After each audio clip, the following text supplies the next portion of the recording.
for the millions across the globe watching on OSP TV. Ladies and gentlemen, let's get ready to rumble!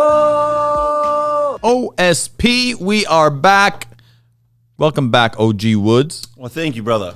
Good to see you again. Always. Back on OSP TV. Iron by. Yes, we are. Man, we've had some great guests on here, and it will continue this week with the one and only special guest from the Troy, Michigan.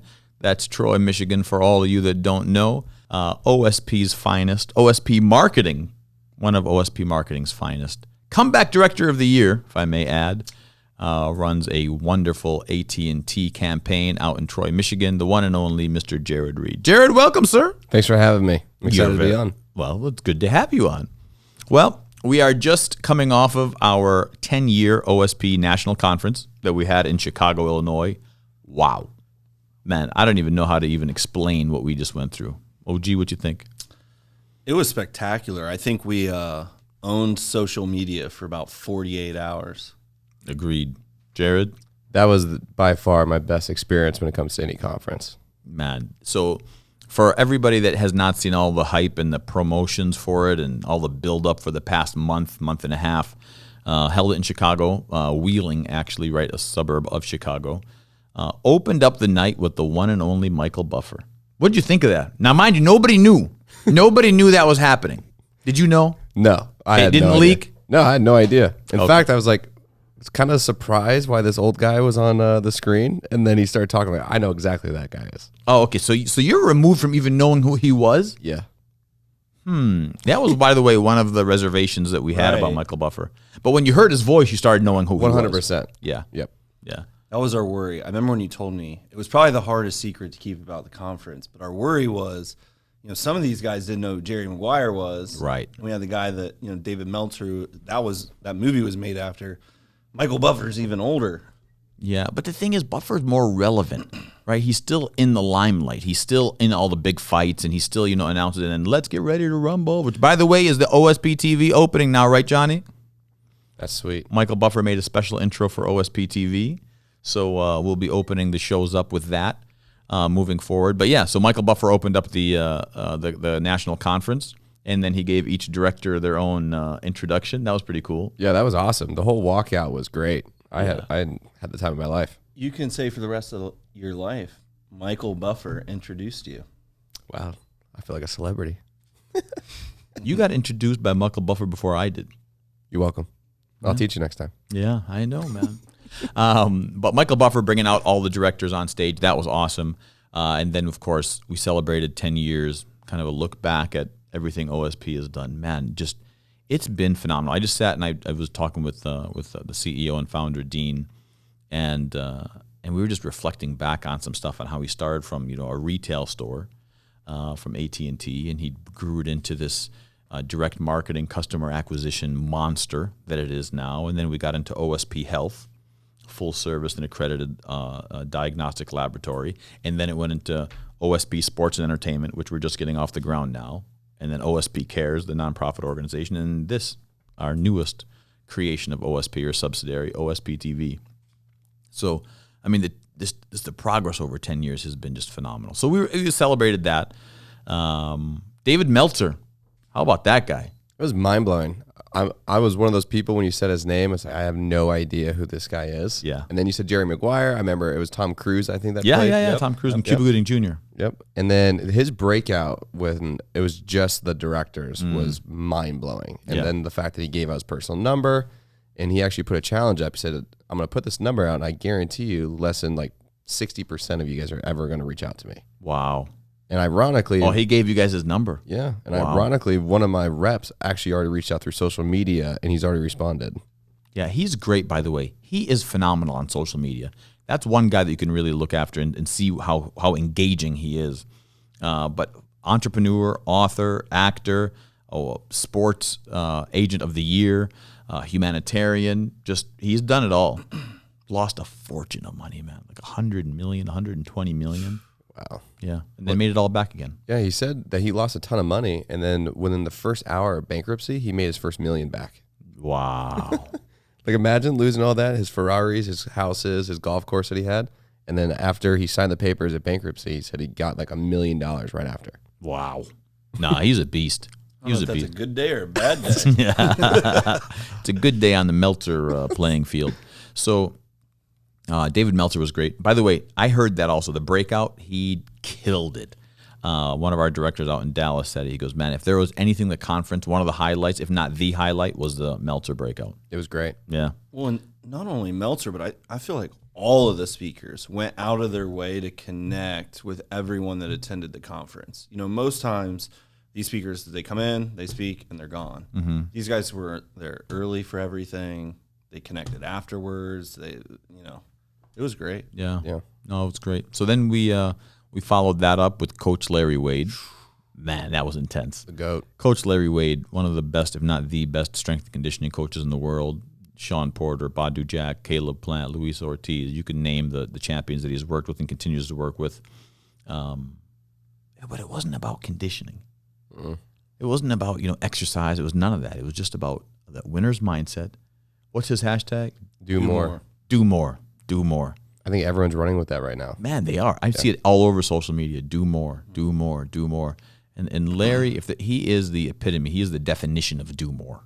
He really is. Some guys just have it. I mean, you could tell the second he got on the stage, it was going to be great. Some people can just command an audience. I knew within the first 10 seconds, like, he's going to kill this. But listen, it's one thing to listen to Larry. It's another thing to work out with Larry. Being in camp with Larry is a totally Those different videos ballgame. kind of scared me. Maybe that's why Badu said he wanted no part of that 6 a.m. So Larry did do that 6 a.m. workout. We had a good head count there that showed up for it. But Larry, here's the thing. Larry's the kind of guy, and most strength and conditioning coaches will say, all right, make sure that you get your run in tonight. Larry's the kind of guy that shows up at your house, and then he'll drive behind you to make sure you're at the right pace, the right intensity, and he's there to protect you so he can run there with you as well. He is an all-in kind of guy. I think I've seen those videos, but the one thing I want to say, though, going to the conference and seeing Larry Wade, Mike Tyson, and all the speakers that we had, that doesn't happen. I've been to many of these conferences, and all we ever had was people that done our business for like 15, 20 years. Right. But seeing people massively successful in the other businesses and speaking how the mentality transfers no matter where you're at, I thought that was great. Yeah. Yeah, and we had one of the business coaches that came in from the John Maxwell School, El Herrera. I thought he did great too. Great content. Connected. Killed it. Yeah, we're looking forward to working with Al here in the future as well. And then, of course, that led up to the one and only, the living legend at the OSP National Conference, Iron Mike Tyson. Yeah, when he walked in, I instantly got the chills. Yeah. He commands that presence. Yeah, as soon as he walked in, I looked at Dust. I'm like, man, this is really happening. Yeah. And it was, even when we went in the back for the meet and greet, I was talking to my brother, and you can just feel a different presence, a different energy. But then when he came in and that video played, the music that we were kind of questioning was perfect. Yeah, thank God. And then when you put the police officers in the front, it's just like, It was getting real. I mean, I think the only bigger deal could be the president of the United States coming in or something. Mike Tyson is larger than life, man. It's Mike Tyson. The crazy part is, like, he even brought it up, is people that are, late 90s, early 2000s, you know him as the Hangover guy. Yeah. But then Crazy. I mean, it was crazy. I think you even spoke to my wife about it. She goes, oh, the guy in the Hangover. But seeing these, seeing these videos, though, of him walking to the ring, like, knocking people out, and then you see him in videos and music videos, like, he still lives on for the same stuff. But here's the thing. What he commanded during his life, during his fighting prime, as he calls it, that carries on for the rest of his life. Right. You will always be known as that ferocious, knockout, killer mentality, just baddest man on the planet. That will carry over everywhere. And that's why he even said, remember when he was taking pictures with some of the guys, he goes, that ear biting, now I made more money off the ear biting than I did losing the fight. It was interesting. Shaking his hand. It's like a bear paw. Bear paw, but it was super gentle. Yeah. Super gentle. Mike's a gentle guy. I say that and people are like, what? Mike Tyson is one of the most genuinely humble and gentle souls you will ever meet. You could tell when he talks. Yeah. No, he's genuine. Right. Yeah. The issue is what? He's been taken advantage of so much his whole life. He's been taken advantage of, robbed, degraded the whole time. But I remember he said something to me, and I was going to bring it up on stage, and I thought it just wasn't the right time. He goes, there was a point in my life where I was like, if they would have just left me alone, I would have just walked off. He goes, but the fact that they kept saying I couldn't do it, kept me in that game. So, he was driven by rage. He was driven by, it's almost exactly opposite of what most people are driven by. It was the fact that you can't do it. You're from Brownsville, you're from Brooklyn, you're from a broken family, no parents, adopted, in and out of foster care, in and out of juvenile detention homes. You can't do it. It's like when he was talking about the fear thing. As soon as he said that he was more motivated by fear, like he was scared of his opponent. I remember like just feeling like, I don't know where this is going, because this is like the most, what do you call it? Terror. Like everyone was terrified of him. Yeah, of course. And he's terrified of the guys across the ring. He said some interesting things, to your point. He said, if everybody loves you, what's the point in doing anything after that? You've got to have people that don't like you or doubt you or question you, which I thought was really interesting thing to say. Yeah, just an absolute, just a different kind of guy he was. Yeah, man. I watched. First of all, we had a meet and greet for those that are watching. We had a meet and greet with some select group of people at the conference. And you could just see people as soon as they walk in that room and they set their eyes on him, like their whole demeanor changes, because he possessed. Yeah, of course. I was that way too the first time I met him. Yeah. I honestly shook his hand like, "Hey, Mike." I was like, I was so nervous to meet him, and then I walked away regretting. I should have talked to him. Every time I'm around Tyson, every time I'm around him, I get that same feeling. Really? It's still Mike Tyson. It's still Mike Tyson. Regardless, it's still that guy. I forget who said it. He came up in an era of no internet. Yeah. Yeah. I said no social media. Yeah. Imagine. Oh my God. He'd be huge. Yeah, look what happened the last fight with Roy. I mean, he was reintroduced to people that didn't know who he was, and that fight became the 8th highest pay-per-view selling event in history. If social media was around when Mike Tyson was fighting, oh my God. Floyd Mayweather would have a run for his money. Oh man, it would have been bigger than that because Mike Tyson delivered what people wanted to see: drama, knockout. Floyd wasn't dramatic. It's like Floyd Connor was just a scientist at what he does, really well at marketing. Mike, you were like, who's he going to kill next? in 20 seconds. What's he going to do next? Mike just lived that life where he had no filter his whole life. Sometimes that voice that you hear, that was the person that acted for Mike. Right? There was no other voice that said, nah, don't do that. That guy, I don't know where that guy was. This one tell him to do stuff. Yeah, no, right. Mike just did stuff. I mean, even like we were talking about, him turning to Islam and being a Muslim. He's like, man, I used to rob Muslims. Like, they'd be out there with the bucket and I was just taking money. He got adopted by his trainer, Cuss, and he said, yeah, the first reason I did it when I was at his house was I was going to rob him. Yeah, yeah. He was so honest, like when he was talking, I think it was Pepsi. He's like, yeah, they gave me like $4 million. I jumped on a jet and never did the commercial.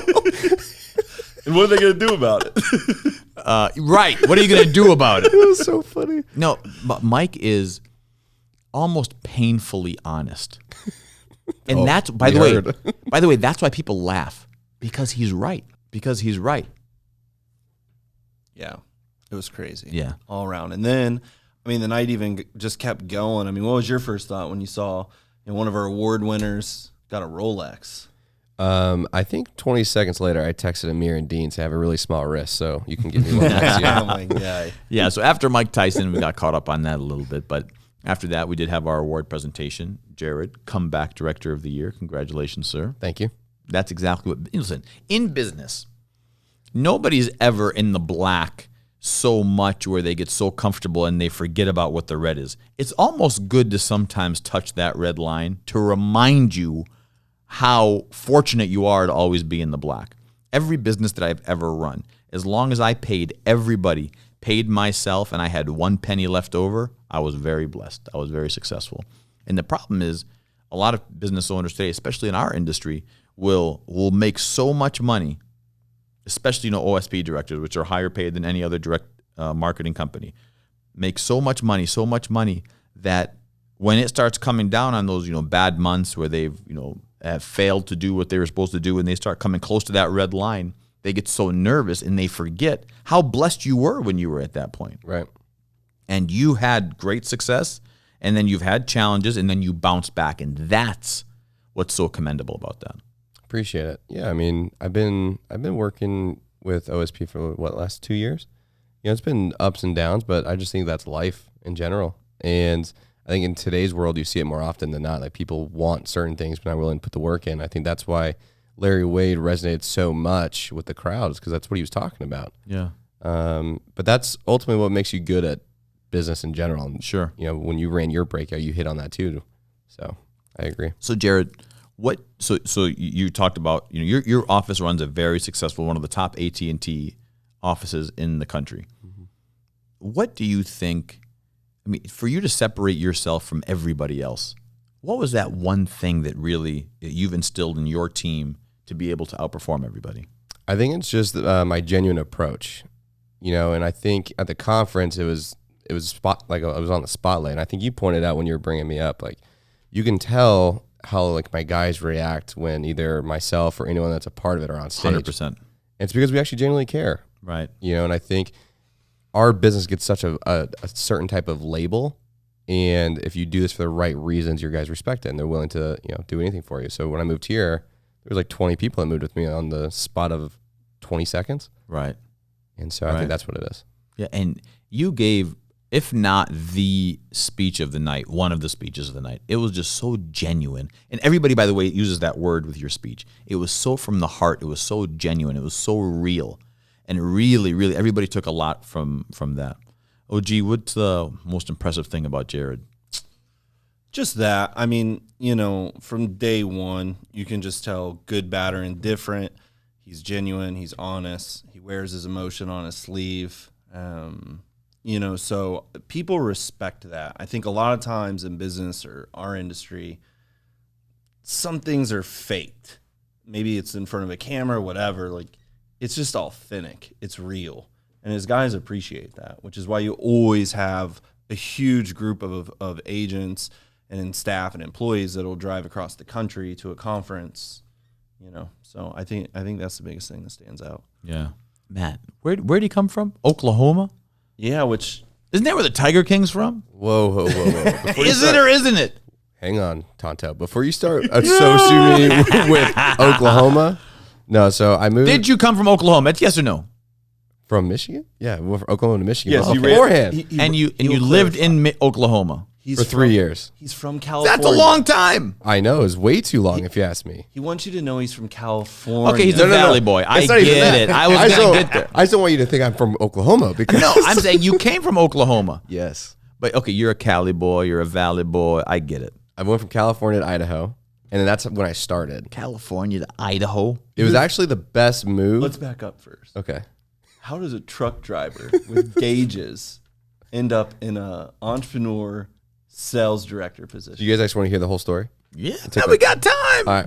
So I got California employment for a situation that happened when I used to be a truck driver. So we moved to Idaho. Did you say we? Who's we? So I told my parents I'm out. I hated California. Didn't like it. What part of California? Modesto. So Isn't that where Daniel LaRusso was from? so Nate Diaz, 209, same area code. He's from Stockton. About 30 minutes. Yeah, we're like bros. Oh, is that what it was? 30 minutes. That's a long time. I know. Okay. I've never met him. So anyway, so we moved from California to Idaho on literally just pointing at a map. We had no idea where we were going. Your parents? Yeah. And so we moved to Boise. I was getting California unemployment, which was 9 something. And minimum wage in Idaho was like $7. So I would take a $2. Living large. I would take a pay cut. And so I was bored at 2:00 in the morning, and I was on Craigslist, and I saw an ad. It says sports-minded individual wanted, no experience. I think all owners. Of course you were a Craigslist applicant. And, Wait a second. Did you say you were born at 2 a.m? What? No. Bored. Bored. I was like, man, where did that come from? Okay. Bored. All right. You're And bored so at 2 I was bored. I was Gotcha. young 20s, didn't have a life. So You're on Craigslist looking for a job. Yeah. Right. Okay. That's yeah. what a truck driver does, yeah, right? it's Yeah. professional. Professional. And so I was like, I know sports. I got this in the bag. So I sent my resume and totally lied on everything because I had to make something, Of course. Yeah. look good. And so I get a call like 8 a.m. And for people that know me, I barely answer my phone as it is. So I answered it, and I was half asleep. And so I was like, hello? Like, oh, is this Jered? I'm like, yeah. cool, we saw your resume on Craigslist. We want to bring you in for a first round interview. So I did what everyone else does. You sit up straight. You act like you've been awake for 6 hours. Right. And they said, oh, well, this is our name. I wrote it down and bring, resume and 9 o'clock in the morning. I spelled resume wrong because I was half asleep. And my business professional dress, I didn't own anything. So I wore a flannel. It was untucked, greasy Still wear jeans. flannel everywhere. Yep. And my greasy jeans, steel-toed Timbs, gauges. And the next day, I'm trying to find this place. Place doesn't exist. It was a wrong name. And so it said sports, minded. And I wrote down Flex Zone because that makes sense. Flex Sports. It's actually called Brickstone. And 30 minutes opposite side of town. So I was late. I show up and everyone's in a suit. Oh, no. I felt so out of place. I was like, there's another place behind this place. So my first round interview, this girl that did my interview stood like 6'7" in heels. She played basketball collegiately. Scared me. Oh, wow. She comes out, introduces herself, and I said some choice words out loud on accident. And Shocker. Yeah. Yeah. Shocker. Right? I'm doing really good. So anyway, so I go. Term like, what is it? Like you talk like a truck driver? Yeah. Oh, yeah. You are a truck driver. So I go in her office, right? And she's got all like the Michael Jordan posters, and then she's got like her college degree. I'm like, I didn't go to college, so don't want to hit on that. But if I can get you talking about sports, you'll forget to ask me any questions. So Manipulator. Oh, 100%. So she says, I want to bring you for a second round interview. I'm like, cool. So I did what everyone does, and you've seen this. After a job interview, you call somebody. So I call my dad, and he's like, what is it? Like, I have no idea. You left the job not knowing what it was. I didn't know how much you got paid. I didn't know what the job was. I didn't know the hour. I didn't know nothing. And he goes, sounds great. You should probably not go back. And so I come in for a second round interview. Still, once again, I didn't pay attention. My sole focus was for them not to ask me any business questions. You were terrified. 100%. I tucked my flannel in. That was my business dress. Oh, so your second round interview, you just tucked it in this time. Yep. So first time it was untucked, informal. Second time I you saw the dressed up. suits. I had to raise Yeah, you level. dressed up. Of course. I even left the gauges in. It went with the outfit. Wow. Yeah, it was great. Yeah, that's good. Good for you. Well, my first day gets better. So obviously I do residential sales. Let's just put that out there, right? My first day, I didn't know what I was doing. I'm extremely introverted. So I show up to the office and my goal was to be left alone. So I hid in the corner. I just looked at the ceiling and then I hear showtime. I'm like, oh, it's lunchtime. It's like 1 o'clock. Yeah. And so I go in my trainer's car and she just goes to her territory and just leaves me. No, I can't make this up. She left me in her car for 30 minutes. I thought she left her keys from her house somewhere. She couldn't get in her house. She have a call back? No, she just legit went from one lead to the next lead to the next lead to the next lead. And she comes back. She goes, what are you doing? I'm like, what are you doing? Right. She goes, I'm working. I'm like, no, you're not. You're going there to there to there. She goes, that's what we do. I'm like, oh, no, I'm done. But I was looking at my phone. I had no service. I had no idea where I was going. Wow. So I thought some other things were going on. But then, so I go to the first person with her, and she signed up for TV and internet. I made $200. I got free cookies and milk, and I'm easily motivated. So I was like, oh, this is easy. She goes, you think I could do that? Like, yeah, it's TV and internet. Yeah, who doesn't need it? It's like 130 your unemployment check she made in an hour. Yeah, I was like, this is She cake. made $200 selling one TV and one internet to a customer. Yeah. And I got free cookies and milk. So to me, I got fed for free. So I saved money. And the person worked at Albertsons for like 20 years. So the conversation was amazing. And then the next day I had to talk, and that did not go well. Yeah. But at least you didn't give your wrong name, like some people. Yeah, I should have done that. So then we'll fast forward. Okay. So then you open up your own business in Tulsa, Oklahoma. So now I went from California to Idaho, going to the big leagues, going to Tulsa. Mm-hmm. How was Tulsa? What is Tulsa, Oklahoma like? So it's pros and cons like any city. My biggest pro is I think there's so many young people there that want to do something. The con is they just don't know how to do it. It's ran a certain way, and so like if you don't fall into that bracket, it's almost like frowned upon. Wow. So like our business is very well out there. I was 24 when I opened. We maxed out at 76 agents, I think. 76? Yeah, it was popping. Wow. My first year in business from May through December 31st, we did $914,000 in sales. I had no idea what was going on. Zero. Wow. Ignorance on fire. Yeah. Good for you. Okay, so what brought you to Michigan?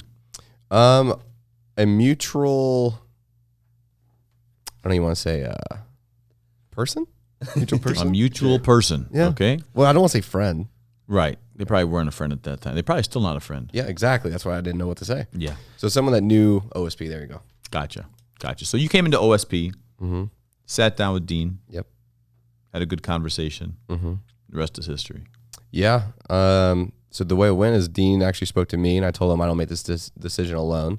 And he said, "Are you married?" I said, "Yeah." Her name's Molly. And he goes, "Okay, well, let's fly her out." So he did. And everyone knows I'm not good with numbers. And so when Dean wrote down all the numbers, we go back to the hotel, and Molly said, "If this makes sense, like if these numbers are accurate, we would be a fool to say no."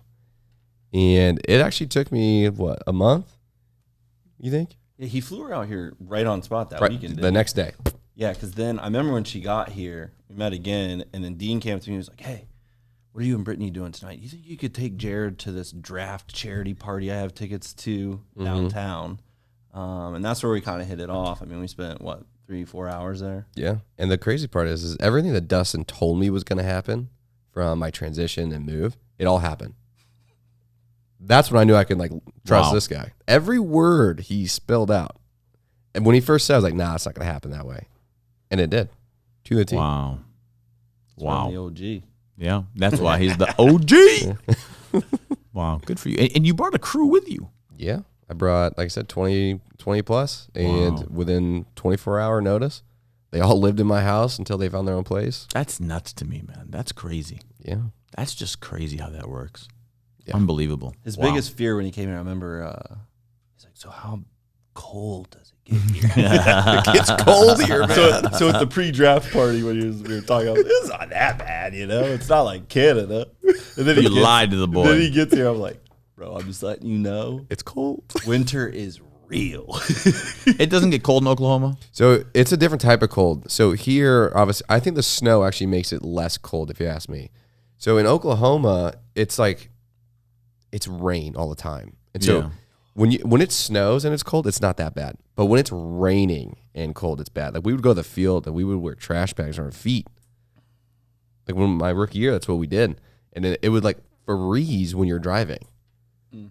Wow. I've never called the field off except for one day, and it's only been in Oklahoma. I've done the field in Bozeman, Montana in the winter, Michigan, Oklahoma, Idaho, and the only place I've ever called it off was in Oklahoma. Wow. Well, good to have you, Jered. Thank you. Yeah, man.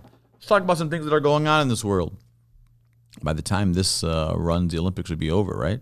Yeah. It came, it conquered. I don't know if it conquered, man. That's what I'm hearing. I'm telling you, I haven't watched anything. And there's boxing on, and I haven't even watched that. It was difficult, Right. Because you'd wake up, you click on ESPN or social media, and you found out what happened the night before. The time difference was terrible. I agree. This was the least viewed Olympics in history of Olympics. I'll be honest, I didn't watch it. The only thing I watched was a little bit of wrestling at the conference with Steve. I had no idea what was going on. Yeah. But other than that, no. There weren't really any heroes this one, right? No. Well, Simone Biles was, but Interesting it didn't story. go as planned. What's your take on that, OG? It's tough, right? I think that more came out and there was more to it. So it came out that she wasn't allowed to take her ADHD medication, to the Olympics. Wow. Someone Okay. performing at that level that's been on it since they were a kid, I have family on it. I mean, I can only imagine what that did. This is news to me. I'm not following the story. So there's a lot of deeper things to it, but She had a Family family member member pass pass also. Family member pass. she got some, here comes making fun of them. She got something similar to what golfers get where they forget how to hit a golf ball. Like Tiger Woods got it. Wow. She got the equivalent of that in gymnastics. What do they call Wow. it? The Flip- twisties. Twisties. That's a thing, huh? Yeah. Wow. There was some cool stuff. I think Allison Felix became the most winningest female track athlete after There she was- just had oh, a wow. baby. There was one story. I don't know if you guys caught it. So the swimming with the women, Katie Ledecky, right? The girl that beat her, I forgot what race it was, but she was from Australia. Mm-hmm. So Ledecky, I guess, has smoked her in every race. And over the last year, this girl has been nonstop training, nonstop. 5 years. She's Fi- been trying to 5 catch years her. trying to catch Yeah. her. And she did it. So Oh, wow. Ledecky was winning all the way up to the last lap, and this girl just smoked her. But the coolest part wasn't even her; it was her trainer. Her trainer was going ballistic. Did he jump in the pool? Have you seen it? No. Like he was going nuts. It's And, probably going to be a meme everywhere. like it was so cool to see because it shows like the athlete won, but the trainer won with her, and he That's was awesome. going insane, and it was so cool to watch. That's awesome. It was pretty cool. Oh, that's cool. Nice. Also, by the time this airs, I'll tee up for this one. Are your Raiders going to be worth the cost of that brand new stadium in Las Vegas this year? Oh, my God. We got Unique Ngakoue, so yes, we're the only team, by the way, that beat the Chiefs, except for Tom Brady. So I'm just gonna throw that out there. You drive down that 215 and you see that stadium. It is, it's beautiful. It's beautiful. They I play heard you're 8. taking us to the game. Is that what you heard? Yeah, When you? right here on the mic. Did you hear that? Oh, you were pointing to They me. play 8 home games a year. Your phone's going to ring 8 times out throughout the year. Oh, and Steve's a Raiders fan too. Is he? 16 times. And then Justin wants to go to the Eagles What and a Raiders game. gorgeous stadium. It's just breathtaking. Like you drive by stadium, but this one, it's very unique the way that they built it. Okay, who's your prediction? Who's going to be the first fighter to fight in that stadium? I think Canelo. Really? Yeah. When is the stadium open? Oh yeah. Yeah, it no looks first like games They in just did a couple dress weeks. rehearsal It looks yesterday. like November. The talks are back on for a big fight in November, so we'll see. I think Canelo will probably open it. Yeah, I know Connor wanted it, but Yeah. he got the stanky leg going on. I don't think he's fighting. And I was so disappointed. He's one of those guys that even if he's losing, you still watch him because he's such an artist. Like, He's an entertainer. I did an interview yesterday in Chicago, and we were talking about Connor, and I said, listen, it doesn't matter when his last win was. Everybody wants to see him, and he's marketed himself. So we were talking actually about his persona and his character and things like that. You know what's worse than Conor McGregor's, not the Conor McGregor that fought Poirier the first time. That's the real Conor. Not the first time, I mean the second time. oh, that's the real one? The humble one? Yeah. Yeah, that's him. That's the real Conor. He's a nice guy. So the humble one. He's is the respectful, second time, okay. right? The second guy that you saw, or for the third fight, this recent one's the third one, right? Yeah. Yeah. The third fight, that's the showman.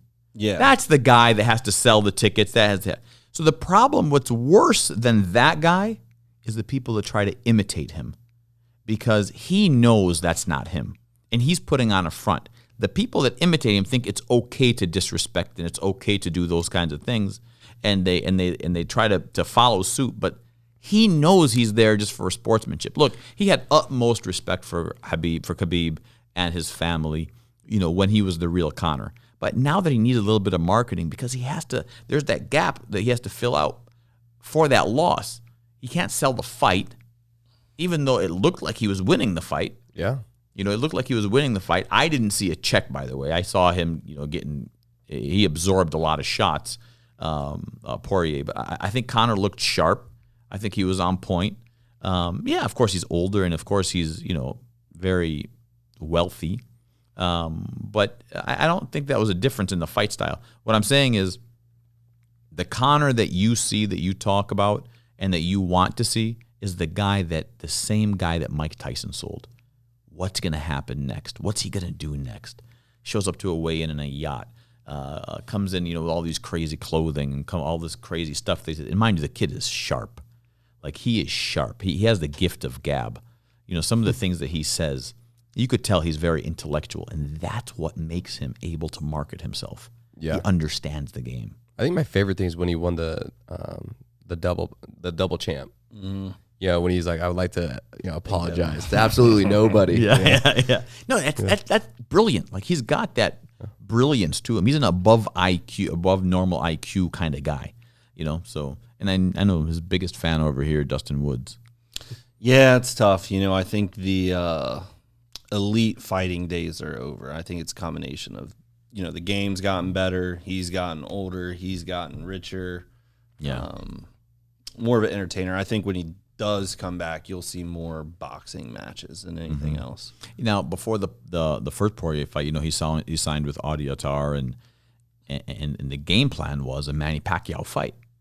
That's what he said. I would have loved to have seen that. Yeah, remember there were Manny's was he the VP or president of MP Promotions, was saying it was a done deal. Yeah. Conor just had to go out and win against Poirier, which they all pretty much thought the second time around. So that second fight, if Conor won, they were, going to pair him with Manny. Right. Wow. We took the OG to Wild Card Boxing Gym. Freddie Roach had us there. Watched Manny work out a little bit. I was trying to jump on that flight. I His remember. calves are bigger than your head. Manny's? Yeah. Manny's a beast. They're When he huge. moves, his calves just go boom. So he definitely can't wear the Dustin's skinny jeans. Oh my God. Knew it was coming. Why do middle-aged men love to give fashion advice? Dustin, nobody should be wearing skinny jeans. Larry Honestly, Wade was. That picture. Larry was Wade funny. wasn't wearing skinny jeans. Yes, he was. Me and Badu were even talking about it. Yeah, go ahead and fact check, CT. I'm not fact checking. I'm calling him. I'm I had FaceTime. a feeling he was going to call. Were you wearing skinny jeans? Badu even said it. He said, man, Larry loves skinny jeans. Come on, Wade. Wade FaceTime video. Lawrence. What's going down? You on? Larry, we've got you on the OSP TV podcast. Say hello to Mr. Reid and What's the up, Coach? OG. How's it going, Coach? So, Larry, we are having a very intense conversation, and your name came up. Okay. So we were just talking about Dustin and his skinny jeans, and you know what his rebuttal was? Larry Wade wears skinny jeans. Exactly. I said, Larry Wade doesn't wear skinny jeans. He goes, oh, yes, he does. So I said, let's fact check this. Larry, can you tell this man about skinny jeans? We might have to get Badu on here, too, because Badu was the one who teed it up. Oh, there he goes. Bye, Lawrence. Hey, he oh, he cut him off. You look so disappointed. Again, I don't take fashion advice from middle-aged men. You should. Larry wears skinny jeans. Yeah, you could tell when they were tailored. Is Oh, God. Let me call Bud. there a way to get this on the TV? I bet you Badu wears them too. We know Caleb would. Caleb be wearing skinny jeans. I'm posting on Larry's Instagram right now. No, don't say skinny jeans. Real men wear skinny jeans. I'm going to send him a DM.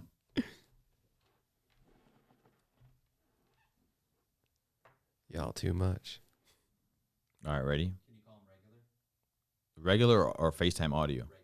Yeah. Speaking of the Pac-Man, who you got? Earl Spence, Manny Pacquiao. I know you've been kind of I'm on the fence with that fight. That's such a big fight. It's such a big fight. It could go huge either fight. way. It's next weekend. Whoa. I think it's this weekend. So by the time this, it's the 20. You got a chance to call your shot right here on OSP TV. Earl's the bigger, stronger guy. Manny's the smaller, faster. I don't want to say bigger heart, but let me tell you something. I'm going to go for Manny Pacquiao. Manny Pacquiao by decision. Ooh. Yep. Ooh. I mean, the that thing is, Earl's a beast. beast. But that sparring footage looked bad. I'm going to go with Manny. Manny. Wow, you changed your mind. I'm changing my mind. When would you change it? Did Banks? Banks was big on Pacquiao when he was Was here. he? I believe so. I don't think Manny stops him. I think Manny just beats him up for 12 rounds. I mean, he looked good. I mean, all reports have been that he is doesn't look his age in camp. Pacquiao? Man, he's always that way, though, man. He's always that way. There's one fight I want to see live. That's Tank. When we went to the Gervonta? body, yeah, when we went, Didn't you go see him fight live? yeah, with Body on the undercard. Badu Jack. It's connected. There we go. Here. Champ. Walaikum salam. I'm putting you on OSP TV. Ready? All right, Champ, you there?